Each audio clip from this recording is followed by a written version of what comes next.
आदरणीय दर्शकबिन नमस्कार। सदा चाहिँ आज पनि एउटा अत्यन्त महत्त्वपूर्ण ज्ञानवर्धक भिडियो लिएर आएको छु। पक्कै पनि यहाँहरूलाई ज्ञानवर्धक हुन्छ। हाम्रो यो समाजमा, संसारमा, यो मानसपटलमा हामीले विविध कुराहरू सोच्छौँ, गर्छौँ, योजना बनाउँछौँ। केही कुराहरू सोच्ने बित्तिकै त्यसको इमेज, हामीले केही कुरा सोच्ने बित्तिकै त्यसको इमेज अथवा सेप चाहिँ हाम्रोमा बनिहाल्छ। जस्तै चिया खान मन लाग्यो भने चियाको सेप बन्ने, कहीँ जान मन लाग्यो, केही काम गर्न मन लाग्यो भने त्यो कामको इमेज पनि पक्कै हाम्रो दिमागमा बनेको हुन्छ। त्यो इमेजले चाहिँ हामीलाई खिचेर तानेर लान्छ र त्यो काम हामी पुरा गर्छौँ। भनिन्छ एभ्री थट्स क्रिएट सेप। हामीले थट गर्ने बित्तिकै त्यसको सेप चाहिँ हाम्रो दिमागमा क्रिएट हुन्छ। अनि त्यसलाई कसरी प्रोसेस गर्ने, त्यसलाई कसरी स्ट्रक्चर बनाउने, त्यो थट्सलाई चाहिँ कसरी प्रोसेस गरेर स्ट्रक्चरमा रूपान्तरण गर्न सक्ने भन्ने चाहिँ यो एनएलपी, न्युरो ल्याङ्ग्वेस्टिक प्रोग्राम, हाम्रो दिमागमा जे छ त्यसलाई चाहिँ न्युरोले के काम गर्छ, ल्याङ्ग्वेस्टिक भनेको के हो, त्यो प्रोग्रामिङ कसरी हुन्छ भन्ने कुरा चाहिँ हामी आज यस भिडियोमा अत्यन्त ज्ञानवर्धक तरिकाले यसलाई सहज रूपमा चाहिँ बुझाउनको लागि यो भिडियो तयार गरिएको छ। हामीले विचार गरौँ त, हाम्रो माइन्ड चाहिँ हामीले रुल गर्यौँ न भने rule your mind, otherwise mind will rule you. हामीले जे गर्ने हो त्यो तरिकाले माइन्डलाई चलाउन सकिएन भने माइन्डले हामीलाई गाइड र रुल गर्छ। वास्तवमा एउटा मान्छे घोडा चढेर, सानो घोडाको उदाहरण दिन सकिन्छ, यसमा महत्त्वपूर्ण छ, सुन्नुहोस् त। घोडा चढेर हामी कहीँ गयौँ भने हामीले त्यो घोडालाई दुईवटा बाटो आयो भने कता जाने हो भनेर त्यसलाई निर्देशित गर्नुपर्छ नि दर्शकबिन।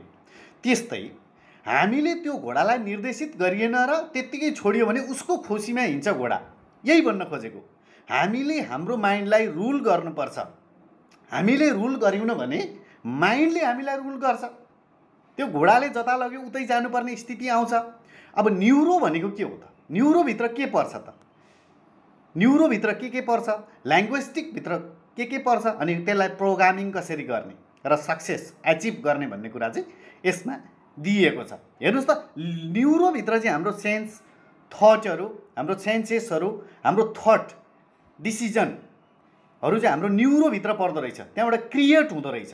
त्यसपछि ल्याङ्ग्वेस्टिकभित्र हामीले आफूले बोल्ने वर्ड्सहरू र कम्युनिकेसन गर्दा बोलिने वर्ड्सहरू चाहिँ ल्याङ्ग्वेस्टिकभित्र पढौँ। अब यो दुईटालाई मिक्स गरेर कसरी बिहेभियर चाहिँ गुड बिहेभियर क्रिएसन हुन्छ अथवा क्रिएट गर्न सकिन्छ, कन्सियस र सबकन्सियस र अनकन्सियस माइन्डका कन्ट्रोलहरू के हुन् भन्ने कुरा चाहिँ यसले डिपेन्ड गर्छ। अब यसरी हेर्नुहोस् त, न्युरो ल्याङ्ग्वेस्टिक प्रोग्रामले वास्तवमा हाम्रो दिमागमा भएका कुराहरू अथवा दिमागले, मनले, ब्रेनले के गर्छ, ब्रेनका पार्ट के हुन्, राइट ब्रेन र लेफ्ट ब्रेनको काम के हो, दुईटै ब्रेनलाई कसरी एक्टिभ बनाउन सकिन्छ, त्यसपछि ल्याङ्ग्वेस्टिकले कसरी काम गरेको हुन्छ, त्यसलाई ल्याङ्ग्वेस्टिकमा कसरी ल्याउने अनि प्रोग्रामिङ कसरी गर्ने र जीवन सफल बनाउने भन्ने कुरा चाहिँ एनएलपी अथवा न्युरो ल्याङ्ग्वेस्टिक प्रोग्राममा एकदम राम्रो तरिकाले सिक्न पाइन्छ।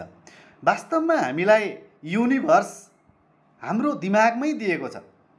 Universe being in the mind. Universe चाहिँ हाम्रो माइन्डमै छ साथीहरू, बाहिर खोज्नु पर्दैन। हामीले जे खोज्यौँ, मैले अघि भने जे सोच्यौँ, जे खोज्यौँ, हामीले थट्स गर्ने बित्तिकै किन त्यो इमेज चाहिँ हाम्रो दिमागमा आउँछ त? वास्तवमा युनिभर्स हाम्रो दिमागमा नभएको भए त्यो थट्स गर्ने बित्तिकै त्यसको इमेज कसरी आउन सक्थ्यो हाम्रो दिमागमा? जहिले पनि ब्रेन चाहिँ हाम्रो, हामीले ब्रेनको बारेमा त पक्कै पढेका छौँ, लेफ्ट ब्रेन र राइट ब्रेन। लेफ्ट ब्रेन चाहिँ हामीले अब दाहिने, सबै कुरा दाहिनेतिरको अपोजिट तरिकाको चलाउने हुनाले यो चाहिँ अपोजिट कन्ट्याक्ट हुन्छ। त्यसलाई चाहिँ लेफ्ट ब्रेन चाहिँ एक्टिभ भइरहेको हुन्छ धेरै, किनभने हामी दाहिने हात, दाहिने खुट्टाहरू बढी प्रयोग गर्छौँ। यसको लिङ्क चाहिँ लेफ्ट ब्रेनसँग हुन्छ।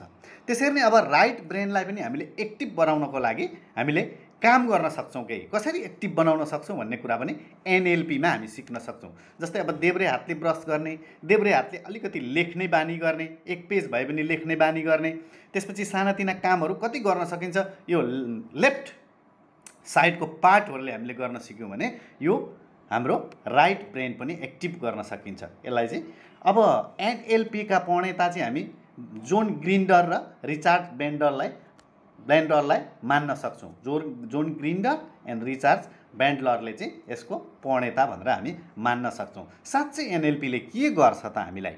एनएलपीले कति माथि लान्छ, एनएलपीलाई कसरी बुझ्ने त भन्दाखेरि हामीसँग युनिभर्सको साँच्चै भन्यो भने लेटेस्ट एडभान्स ब्रेन छ, तर सफ्टवेयर त्यसमा पुरानै हालियो भने पुरानो थिङ्किङ गरियो, पुरानो गाइडेन्स गरियो, त्यो गाइडेन्स अथवा थिङ्किङ हाम्रो सबकन्सियस माइन्डमा गडेर रहेको छ भने हामीले कुनै कुरा हामीसँग घटना घट्छ, घटना घटित हुन्छ, त्यो घटना घटित हुने बित्तिकै हाम्रो माइन्डले के सोच्छ त, हाम्रो सफ्टवेयरले कसरी त्यसलाई रिफ्ल्याक्ट गर्छ, कसरी चाहिँ त्यसलाई प्रस्फुटन गर्न खोज्छ, त्यो नै वास्तवमा एनएलपीको एउटा प्रोसेस हो।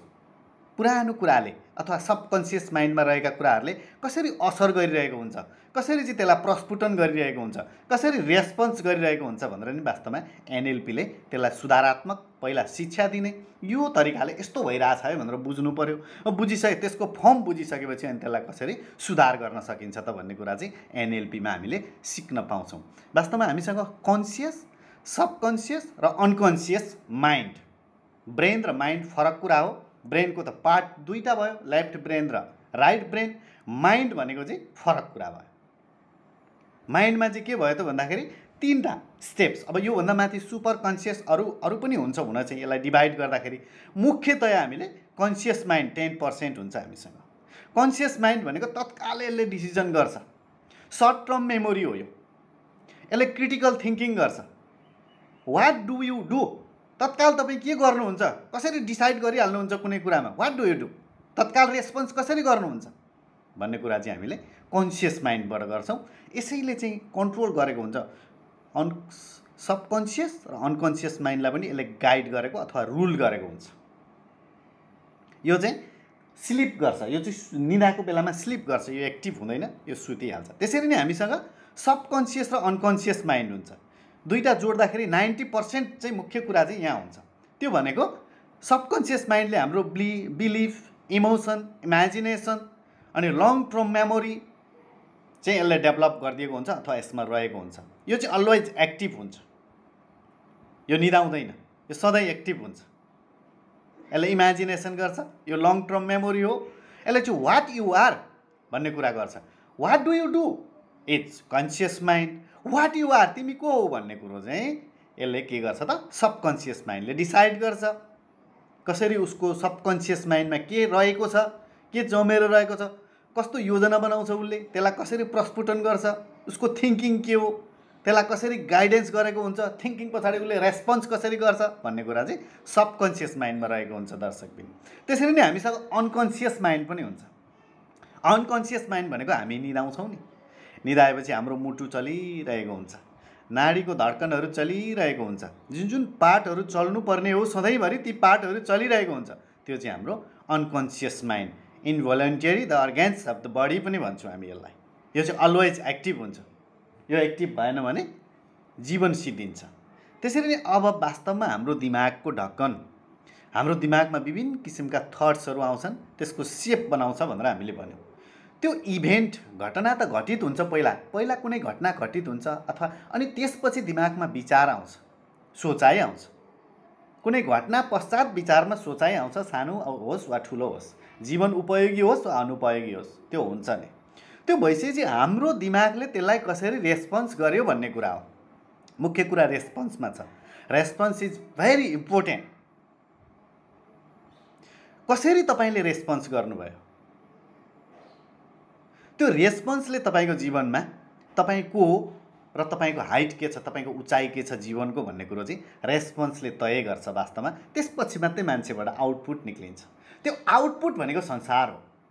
मान्छेले त्यो आउटपुटबाट तपाईँलाई चिन्छन्। तपाईँको अगाडि घटना घटित हुन्छ, तपाईँको दिमागले त्यसलाई रेस्पोन्स गर्छ, रेस्पोन्सको वे हुन्छ। अब तपाईँले त्यसपछि के बोल्नुभयो र कस्तो व्यवहार गर्नुभयो भन्ने कुरा आउटकमभित्र पर्छ। बिहेभियरहरू, तपाईँले चालेका स्टेप्सहरू, तपाईँले बोलेका बाणीहरू, त्यो भनेको तपाईँको संसार हो, तपाईँको इमेज हो, तपाईँको हाइट हो, तपाईँलाई मान्छेले चिन्ने ठाउँ यो हो। त्यसले गर्दाखेरि सबैभन्दा सुधार्ने अब इभेन्ट त तपाईँको कन्ट्रोलमा नहुन सक्छ, कहिलेकाहीँ आउटकम पनि तपाईँको कन्ट्रोलमा नहुन सक्छ। आउटकमलाई त रेस्पोन्सले डिटरमाइन गर्ने भयो। त्यसैले गर्दा रेस्पोन्सलाई कसरी राम्रो बनाउन सकिन्छ त, मुख्य कुरो रेस्पोन्सलाई कसरी राम्रो बनाउन सकिन्छ, जो कि कन्सियस, सबकन्सियस र अनकन्सियस माइन्डको प्रयोगद्वारा रेस्पोन्सलाई कसरी माइन्ड राम्रो बनाउन योग्य बनाउन सकिन्छ। रेस्पोन्स राम्रो भयो भने त जीवन राम्रो भयो नि, आउटकम त अटोमेटिकल्ली राम्रो हुन्छ। त्यसैले मुख्य इम्फासिस भनेको रेस्पोन्समा। एनएलपी न्युरो प्रोग्रामिङ सिस्टमले चाहिँ के गर्छ त भन्दाखेरि न्युरो लिङ्ग्विस्टिक प्रोग्रामिङले चाहिँ तपाईँको रेस्पोन्सलाई हाइटमा कसरी सोच्ने, रेस्पोन्सभित्र के पर्छन् त्यसलाई कसरी उज्याउन माझ्न चम्काउन सकिन्छ, मान्छेका बाणीहरूलाई कसरी चम्काउन सकिन्छ, मान्छेका बाणीहरू कसरी कर्णप्रिय बनाउन सकिन्छ, जो चाहिँ संसारको लागि उपयोगी छ, समाजको लागि उपयोगी छ, राष्ट्रको लागि उपयोगी छ र व्यक्तिको लागि उपयोगी छ। सबै कुरा डिपेन्ड अन रेस्पोन्स हो। यो रेस्पोन्सलाई मुख्य एनएलपीले फोकस गरेर कोर्स बनाएको हुन्छ। हामीले एनएलपी बुझियो भने रेस्पोन्स कसरी गर्ने भनेर हामी चाहिँ डिटरमाइन गर्न सक्छौँ, सिक्न सक्छौँ। त्यसैले गर्दा हाम्रो आउटपुट अथवा आउटकम अथवा बिहेभियर पक्कै पनि यस पछाडि फरक परेर जान्छ र जीवन जिउने कला, तपाईँको उचाइ, तपाईँको रेस्पोन्स फरक पर्छ समाजमा। हेर्नुहोस् त हाम्रो मानव बडीलाई, हाम्रो शरीरलाई वास्तवमा हामीले हाम्रो मानसपटललाई अथवा हाम्रो दिमागलाई, हाम्रो ब्रेनलाई, हाम्रो सोचाइलाई, हामीले गर्ने कामलाई साँच्चै ठिक गरिरहेका छौँ त अहिलेसम्म? सबै कुरा हामीले ठिक गरिरहेका छौँ त? भनिन्छ नि मान्छे त एक्लै बस्दा चिनिन्छ, समूहमा मान्छे चिनिँदैन। समूहमा त ऊ राम्रो बन्न खोज्छ, उसको हाइट दिन खोज्छ, तर एक्लै बस्दा उसले के सोच्छ त्यसले उसको जीवन निर्धारण गर्छ। त्यसैले गर्दा हामीले हाम्रो दिमागलाई, हाम्रो ब्रेनलाई, हाम्रो सोचाइलाई, हाम्रो कन्डक्टलाई हामीले रिप्रोग्राम गर्ने बेला भएको छ। Reprogram your mind. कसरी रिप्रोग्राम गर्ने त दिमागलाई, माइन्डलाई कसरी रिप्रोग्रामिङ गर्ने, रिप्रोग्रामिङ गर्ने स्टेप्सहरू के हुन्, रिप्रोग्रामिङ गर्दा कसरी गर्नुपर्छ, त्यसको इम्प्याक्ट कसरी पर्छ, त्यो इम्प्याक्टलाई पोजिटिभ कसरी बनाउने भनेर हामीले चाहिँ एनएलपीमा सिक्छौँ। त्यसरी नै redesign your life. Reprogramming your mind भइसकेपछि फेरि रिडिजाइन योर लाइफ। साँच्चै हामीले डिजाइन गरेको लाइफ ठिक छ त? त्यसलाई कसरी सबकन्सियस माइन्डमा रिडिजाइन गर्न सकिन्छ, कसरी सबकन्सियस माइन्डमा रिडिजाइन गर्न सकिन्छ र योग्य जीवन बनाउन सकिन्छ। हेर्नुहोस् त न्युरो लिङ्ग्विस्टिक प्रोग्रामले हामीलाई धेरै कुराहरू यसरी सिकाउने रहेछ साथीहरू। नाउ द पहिला चाहिँ हामीले मेहनत गर्नुपर्थ्यो, मेहनतको संसार थियो, लेबर गर्नुपर्थ्यो, एकदम एग्रिकल्चर सिस्टम थियो। एग्रिकल्चर सिस्टमभित्र पनि वेपन्स टुल्सहरू पुराना हामीले एकदमै लेबर गर्नुपर्थ्यो। लेबर नगरी केही हुन्न भन्ने एउटा मानसपटल थियो। लेबर बाहेक अरू कुनै कुरा थिएन, हार्डवर्क बाहेक अरू कुनै कुरा थिएन। अहिले पनि हार्डवर्क त गर्नुपर्छ, लेबर गर्नुपर्छ, तर त्यसको टेक्निक्स र टुलहरू फरक भएको छ।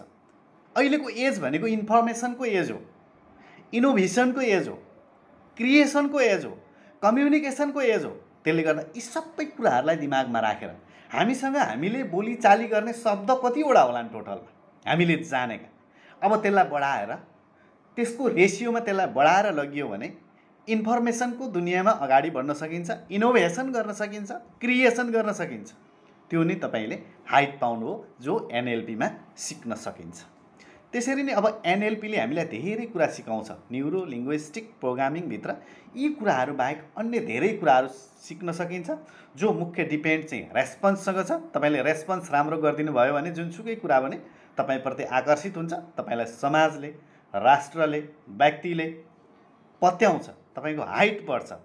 अब यी विविध कुराहरू एनएलपीको बारेमा सिक्नलाई अन्य कुराहरू थपिँदै जान्छन् तपाईँलाई, र एनएलपीको कोर्स तपाईँले यस मार्फत अलिकति पुरा गर्न सक्नुहुनेछ, थोरै भयो भने पुरा गर्न सक्नुहुनेछ र त्यसलाई स्टेप्स बनाएर अगाडि बढ्न सक्नुहुनेछ। अहिले आजको सुरुवातमा तपाईँको जीवन सुखमय बनोस्। तपाईँको दिमाग सानो कुरा होइन, हाम्रो दिमाग उज्यालो ल्याउने, हाम्रो दिमागलाई योग्य बनाउने, हाम्रो दिमागलाई चाहिँ दक्ष बनाउने हक हामी सबैको हुन्छ। हामी सबैको नैसर्गिक नेचुरल राइट हो। विजय हासिल गर्नु, जित्नु हाम्रो नैसर्गिक राइट हो।